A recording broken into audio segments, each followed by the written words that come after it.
yeroo addunyaan guutuun ija ishee gara Baha Giddu-galeessaatti deebiftee abidda Ameerikaa fi Iraan gidduutti qabsifamee daawwachaa jirtu kana baha fagootiin dho'insa biraam kan lafa kirkirsuu fi sammuu Ameerikaa bitaa galchu tokko dho'ee jira. Kiim Joon Un ajaja tokko qofa kennee ajaja sana hordofuunis rookeetonni gurguddoon 600 kanneen diina daaraa gochuu danda'an humna guddaan qilleensa keessaa dho'anii ba'an.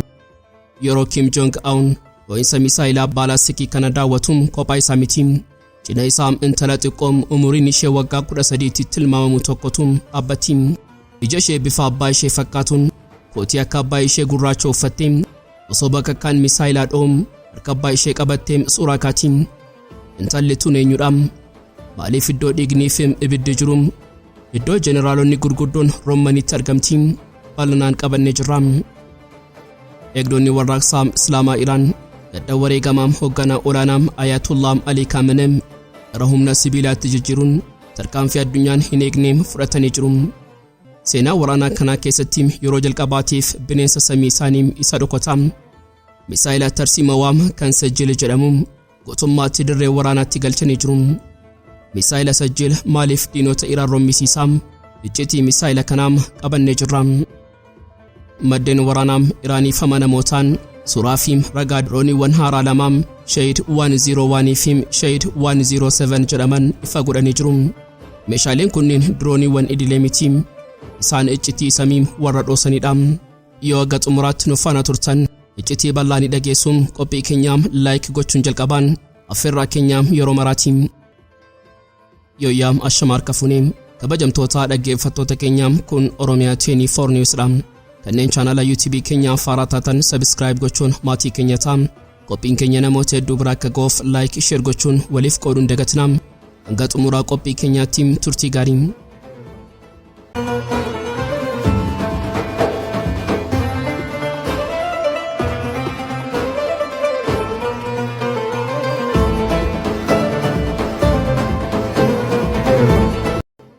Yeroo addunyaan guutuun ija ishee gara Baha Giddu-galeessaatti deebiftee abidda Ameerikaa fi Iraan gidduutti qabsifamee daawwachaa jirtu kana baha fagootiin dho'insi biraam kan lafa kirkirsuu fi sammuu Ameerikaa bitaa galchu tokko dho'ee jira.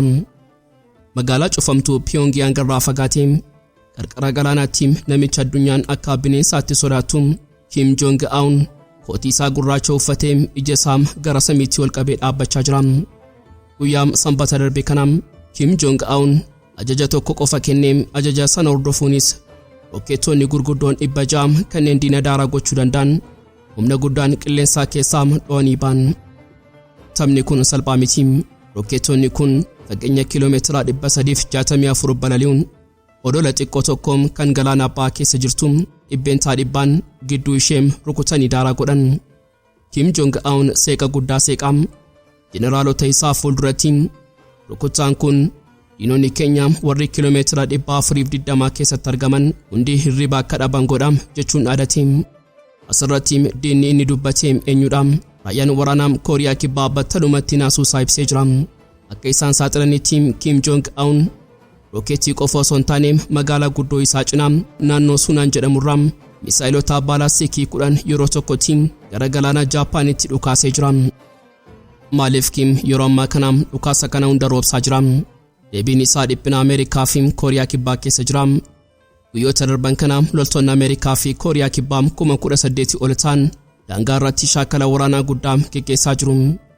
Obboleettiin Kiim Joon Un isheen afaan qaraa qabdu sun shaakala kana weeraraa fi shororkaa jechuun balaaleffatteetti.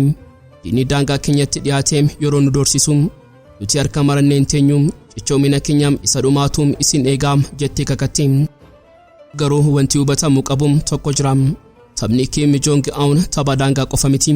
Asirratti iccitii guddaa kan Ameerikaan halkan hirriba dhabdu tokkotu jira. Sunis hariiroo dhokataa Kooriyaa Kaabaa fi Iraan gidduu jirudha. Yeroo ammaa kana Trump Washington taa'ee waraana guddaa Teheraan irratti banee Baha Giddu-galeessaa ibiddaan gubaa jira. Iraanis deebii ilaalessaa kennaa jirti.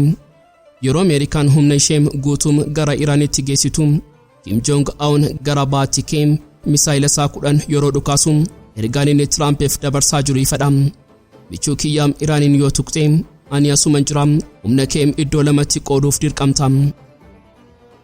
Kooriyaa Kaabaa fi Iraan biyyoota lamaan qoqqobbii Ameerikaatiin miidhaman waggoota dheeraaf teeknooloojii waraanaa wal jijjiiraa turan.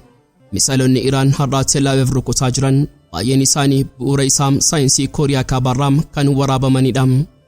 Kanaaf Kiim yeroo dhukaasuun Iraaniif deeggarsa waraanaa qofa osoo hin taane dhiibbaa sammuu Ameerikaa irratti uumaa jira. Iraan yoo balleessite nuti ammoo Eeshiyaa guutuu abiddaan qubnaa jechaa jira. Dhibbanni Tiraamp gita hin qabu. Muummeen ministeera Kooriyaa Kibbaa Kiim Min Siyook dhiyeenya kana Waashingtan deemuun Tiraamp waliin mari'atee jira. Tiraamp lola Iraan wajjin qabuuf dhibbana addunyaa kana jalaa ba'uuf Kiim Joon Un waliin deebi'ee taa'uuf mari'achuuf hawwii guddaa akka qabu dubbatee jira. Garuu Kiim Joon Un abjuu Tiraamp kanatti bishaan naqee jira. Yoo Ameerikaan akka biyya meeshaa niwukileeraa hidhatteetti beekamtii nuuf kenniteem nagaan jiraanna jechuun mormii isaa ifa godhee jira. Kooriyaan Kibbaa moom diina keenya isa jalqabaa jechuun yaada biyyoota lamaa tokko gochuu guutummaatti haqxee jirti.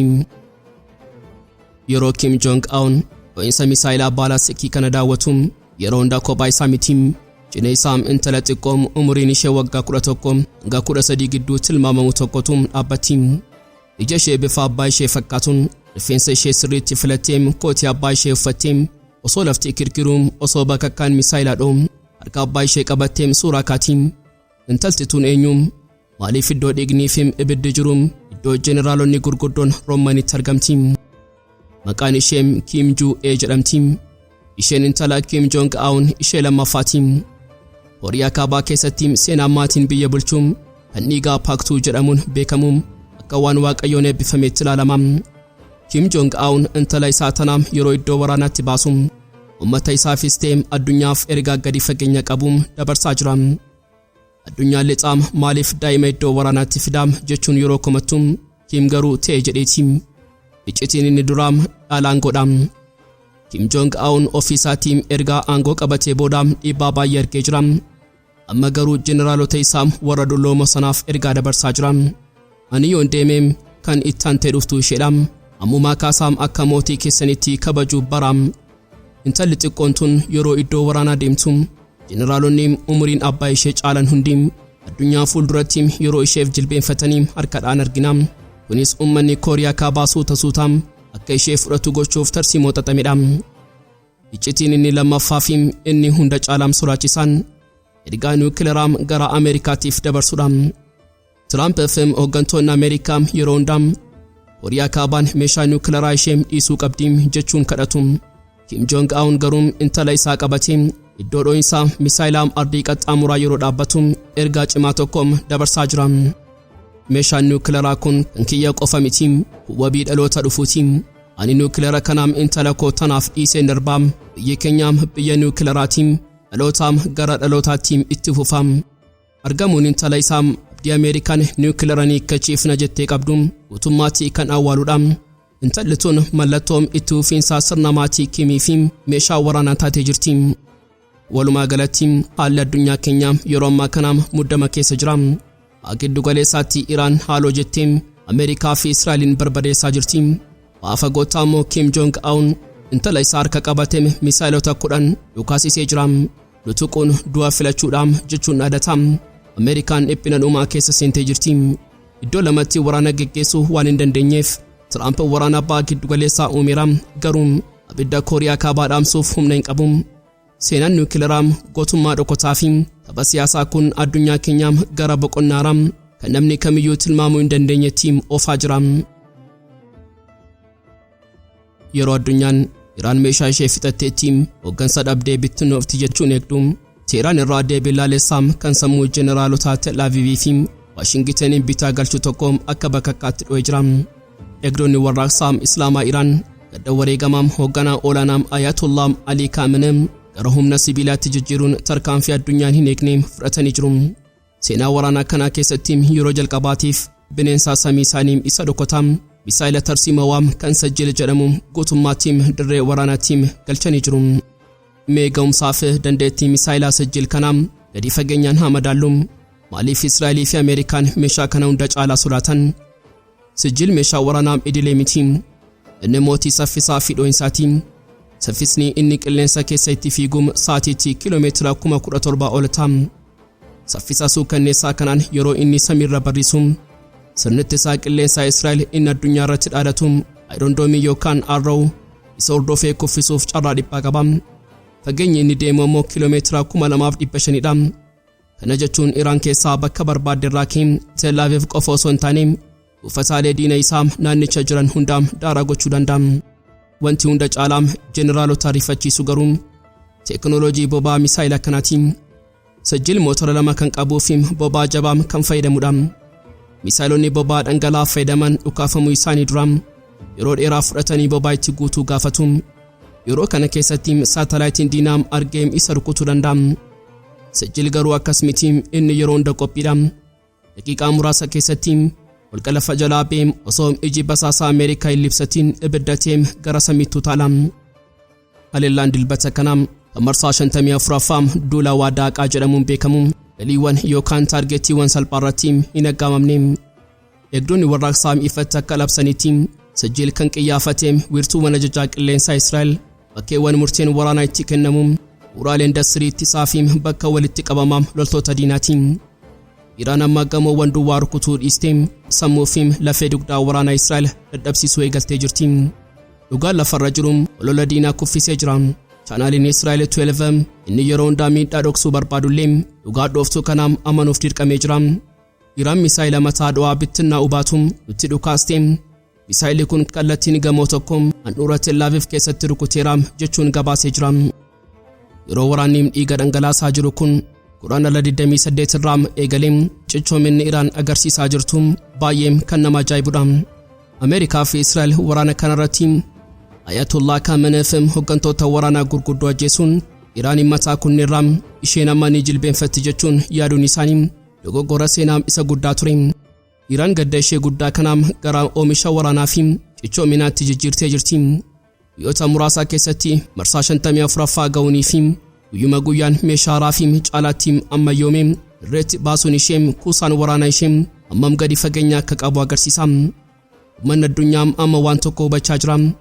Israa'elii fi Ameerikaan samii qabatanii gamoowwan siviilii uffata xiyyaaraa fi bu'uuraalee uummataa rukutuu danda'u.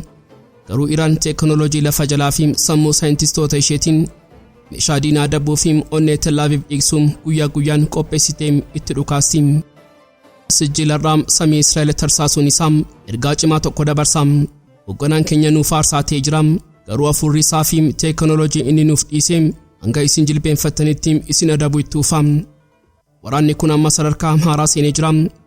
Iraan buufataalee Ameerikaa kanneen biyyoota Arabaa jiran rukutuu fi Tel Avivin Sajjiiliin tumuu isheetiin nuti eenyuuf iyyuu hin jilbeenfannu, eenyuyyuu nu sodaachisuu hin danda'u jechuun mirkaneessitee jirti. Taphni madaallii humnaa kun jeneraalota Waashingtan dhiphina hamaa keessa galchee jira. Sababiin isaa Sajjiil inni har'a Tel Aviv rukutee boru ammoo doonii Ameerikaa yookaan uffata isaanii isa guddaa argatee daaraa gochuu danda'a. Maddeen waraanaa Iraaniif amanamootaan suuraa fi ragaawwan dirooniiwwan haaraa lamaan Shahed 101 fi Shahed 107 jedhaman ifa godhanii jiru. Meeshaaleen kunniin dirooniiwwan idilee miti. Isaan iccitii samii warra of dhoosanidha. Dandeettiin isaanii sammuu namaa olidha. Shahed 101 fageenya kiiloomeetira 900 olii barrisuun yeroo danda'u.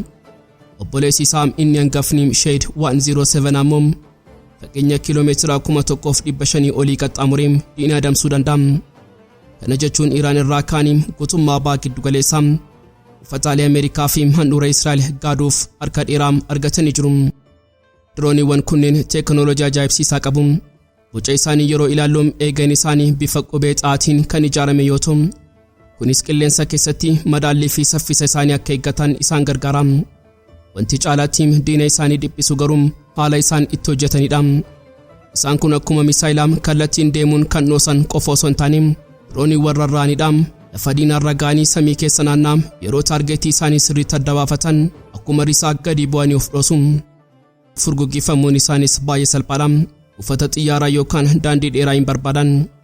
Konkolaataarraa yookaan sibiila qajeelchaarraa daqiiqaa muraasa keessatti qophaa'anii furguggifamu.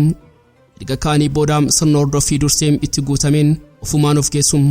Kunis eegduu warraaqsa Iraan gaarreen dhokatoo fi bosona keessa kaa'ee osoo diinni bakka furguggisaa hin argin diroonii kana roobsuu danda'a jechuudha. Xiinxaltoonni waraanaa warra dhiyaa dhugaa addaa tokko liqimsanii jiru. Iraan meeshaa baay'ee rakkisaa ta'e kanaan sirna ittisaa diinaa isa doolaara biiliyoonaan lakkaa'amu dadhabsiisaa jirti. Dirooniiwwan kunniin iddoowwan waraanaa dhaabbataa ta'an, kuusaa loojistiikii, buufataalee xiyyaaraa fi bu'uuraalee tarsiimawaa diinaa barbadeessuuf uumaman. Ameerikaan doonii waraanaa guddaa fiddee yeroo dhaadatu Iraan meeshaa rakkisaa nammaleessaa fi fageenya dheeraa rukutuu kanaan madaallii waraanaa guutummaatti lafaan dha'aa jirti. Walumaa galatti palaastikii fi sibiila salphaarraa kan ijaaraman fakkaatanis Shahed 101 fi Shahed 107 waraana ammayyaawaa keessatti seenaa haaraa barreessaa jiru.